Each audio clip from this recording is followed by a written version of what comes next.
Shalom Bapak Ibu, Saudara yang terkasih, khususnya untuk para gembala jemaat.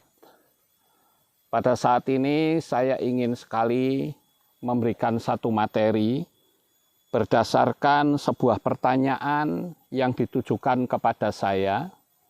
Pertanyaannya adalah, bagaimana caranya supaya kita melayani pekerjaan Tuhan itu bisa maju. Nah, tentu saja ada beberapa tips yang ingin saya bagikan untuk saudara sekalian. Yang pertama tentu saja yang tidak boleh kita lupakan adalah mengandalkan Bapa Yahweh secara utuh. Namanya juga kita melayani pekerjaan Tuhan. Jadi karena kita melayani pekerjaan Tuhan, maka ya harus kita andalkan adalah Tuhan itu sendiri, yaitu Bapa Yahweh. Nah, yang kedua adalah yang juga tidak boleh lupa, yaitu ketika kita ibadah, itu ibadahnya harus serius.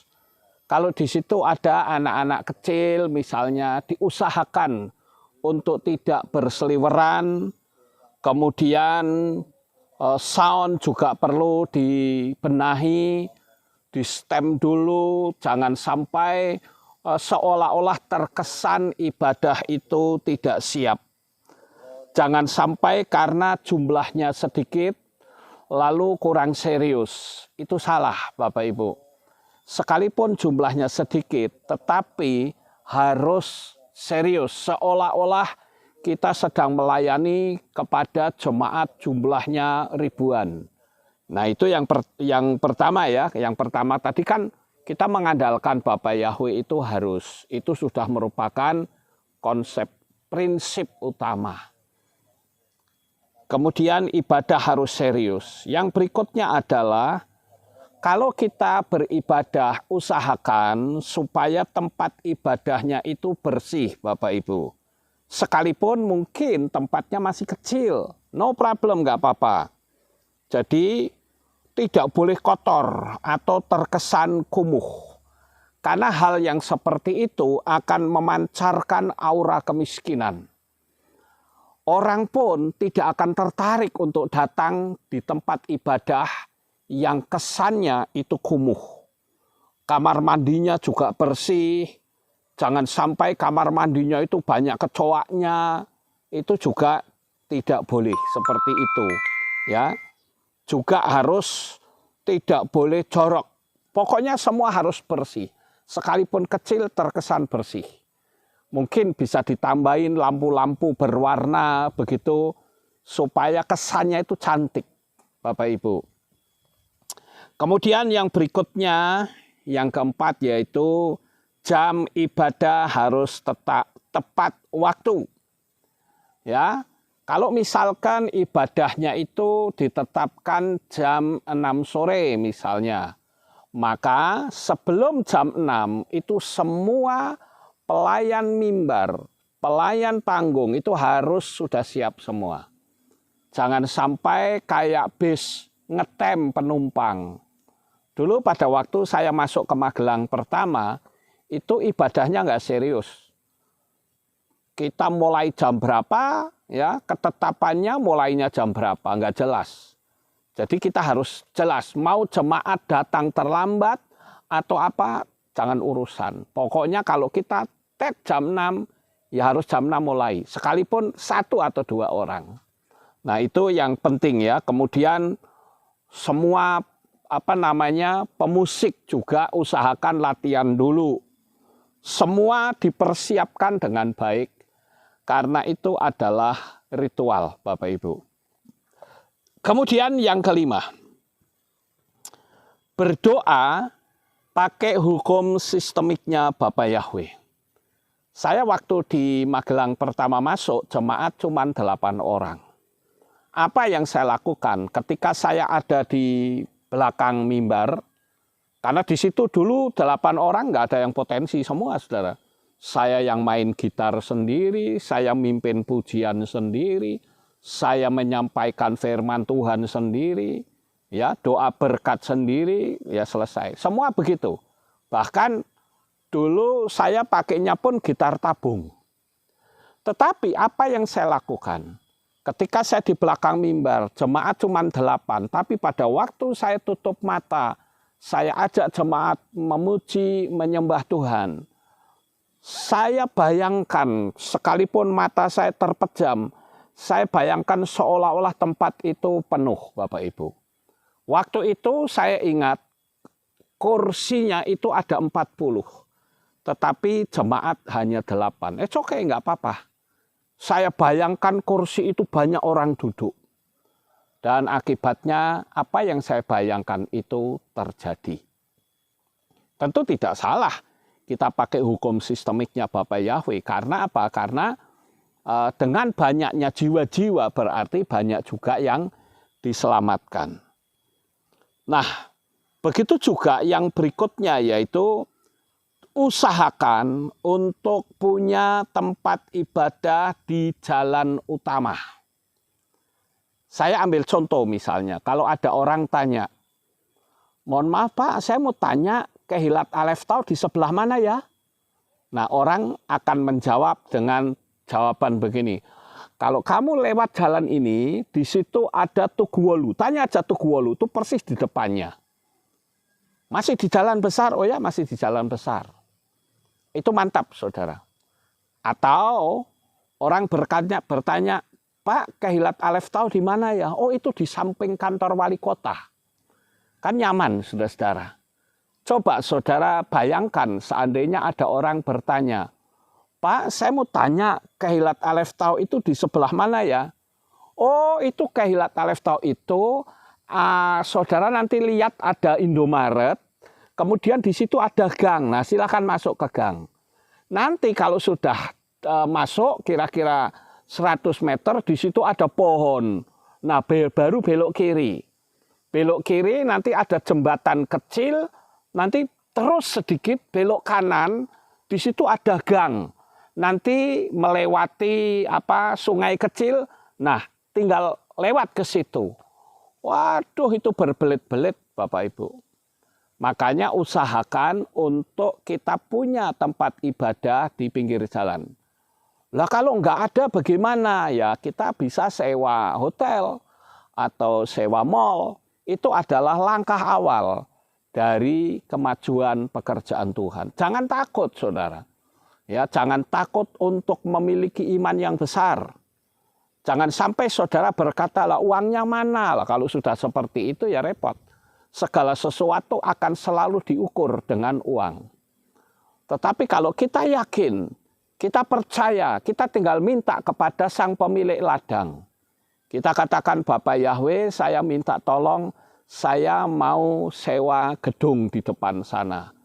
Beri saya mujizat untuk saya bisa menempati gedung itu. Saya percaya Bapak Yahweh pasti akan dengan berbagai macam cara akan menggiring kita untuk kita bisa nanti menempati gedung itu, bisa ibadah di situ.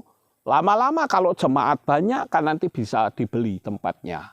Ya, atau kita bisa punya tanah yang lebar di pinggir jalan. Jadi usahakan seperti itu, saudara.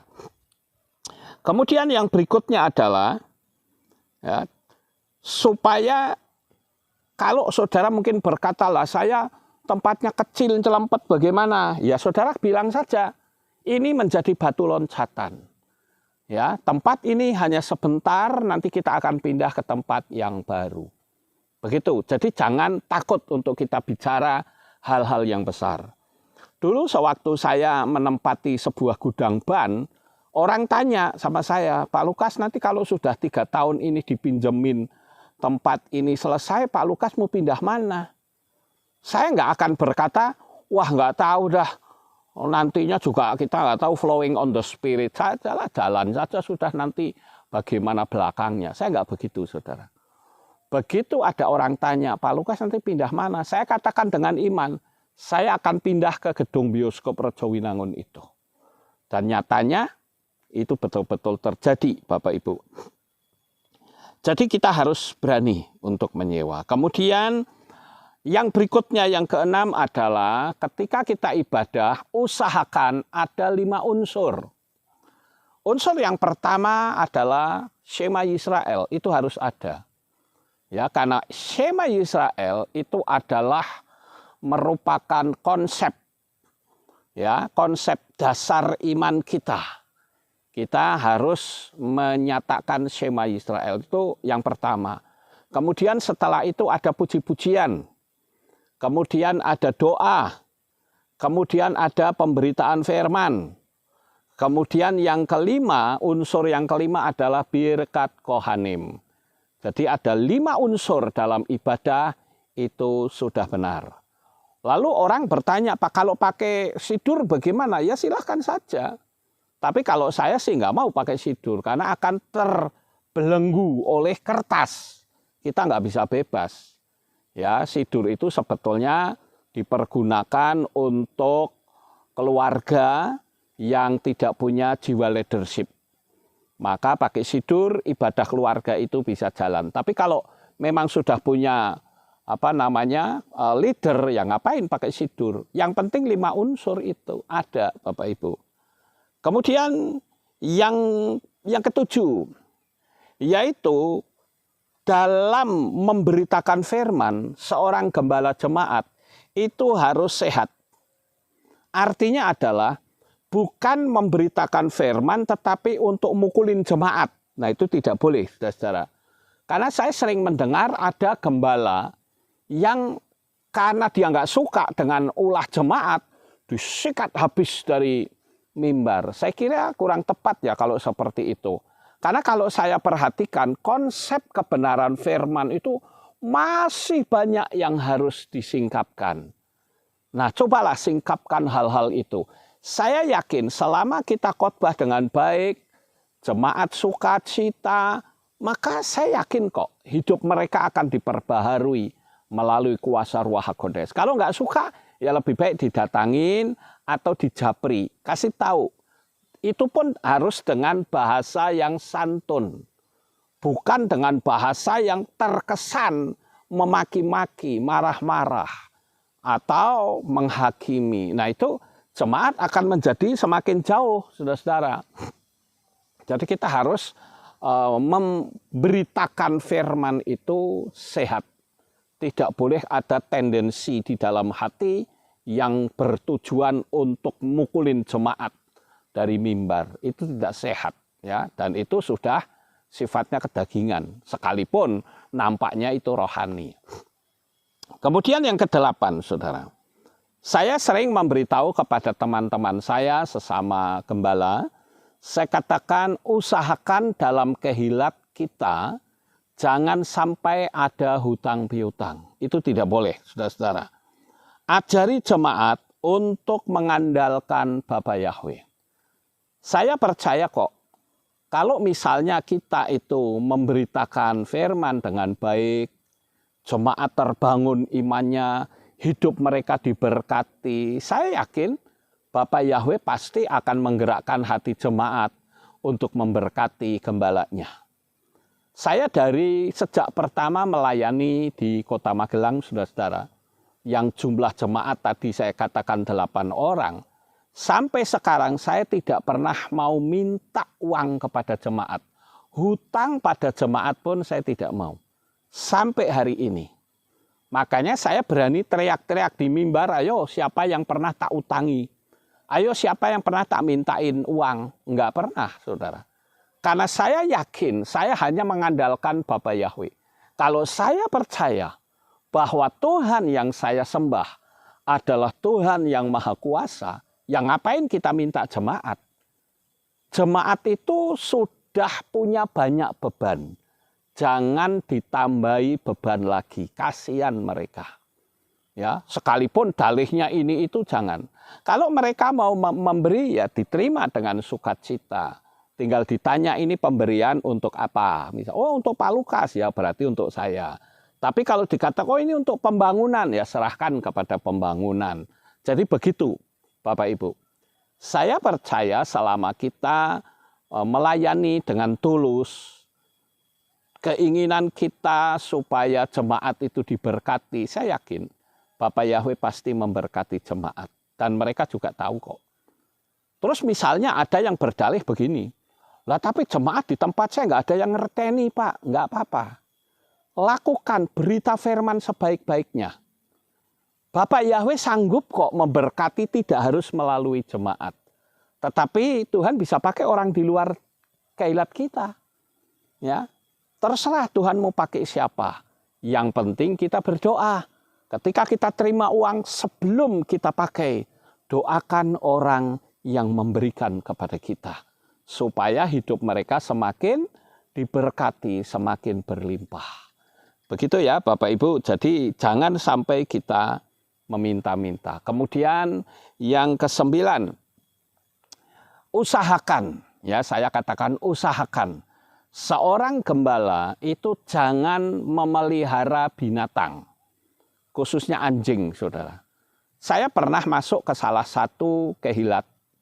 Ya, dan di situ gembalanya itu punya anjing.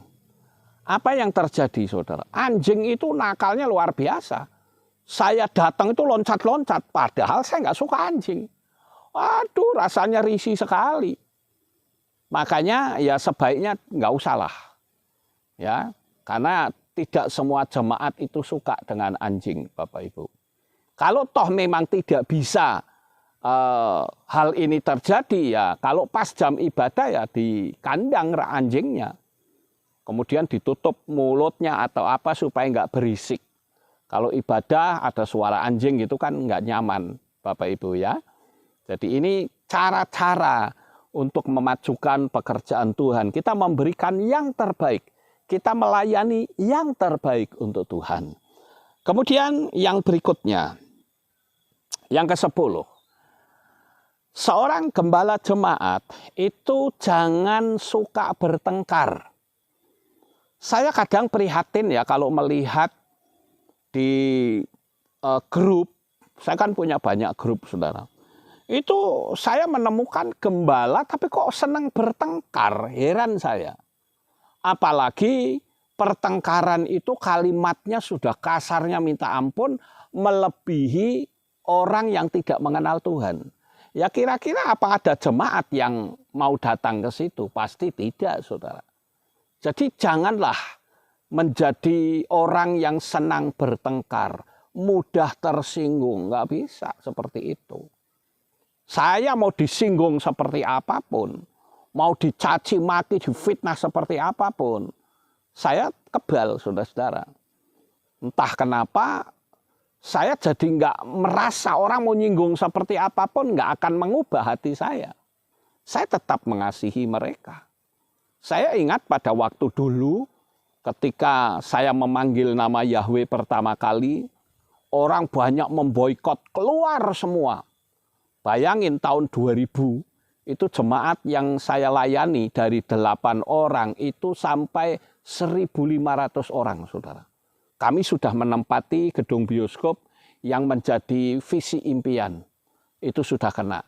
Jemaat sudah sedemikian banyak dan saya percaya gereja pada waktu itu di Magelang mungkin yang paling banyak tempat saya. Tetapi ketika saya memanggil nama Yahweh, itu merosot terus turun. Dari 1.500 tinggal 120 orang. Saya nggak khawatir, saudara. Karena saya percaya dengan berjalannya waktu mereka akan tahu bahwa apa yang saya sampaikan itu sebuah kebenaran. Maklum waktu itu adalah antara awal-awal tahun 2000 ya. Belum ada satupun di Kota Magelang bahkan di Indonesia yang terang-terangan memberitakan nama Yahweh berdasarkan institusi, belum pernah ada. Ya, makanya waktu saya memberitakan nama Yahweh, wow, saya dibully habis-habisan. Dibilang sesatlah begini, tapi ya sudah biar saja. Hati saya tidak berubah. Nama Yahweh belum selesai, Tuhan kasih pemahaman lagi. Yaitu nama Yeshua HaMashiach. Saya beritakan lagi. Dan ternyata ada 27 kalau tidak salah. 27 orang yang menyatakan keluar. Padahal pada waktu itu sebentar lagi akan ada perayaan Hari Raya Tabernakel. Kami sudah mengerti tentang 7 hari raya. Mereka memboikot, saudara-saudara. Mereka mengatakan, aku mau vakum, aku nggak mau panggil Yeshua. Ya sudah, nggak apa-apa. Mereka bahkan menyatakan diri keluar dari kehilat. Saya bilang nggak apa-apa. Biasanya mereka tiap-tiap bulan kan dikasih persembahan kasih. Orang suka nyebutnya PK gitu ya.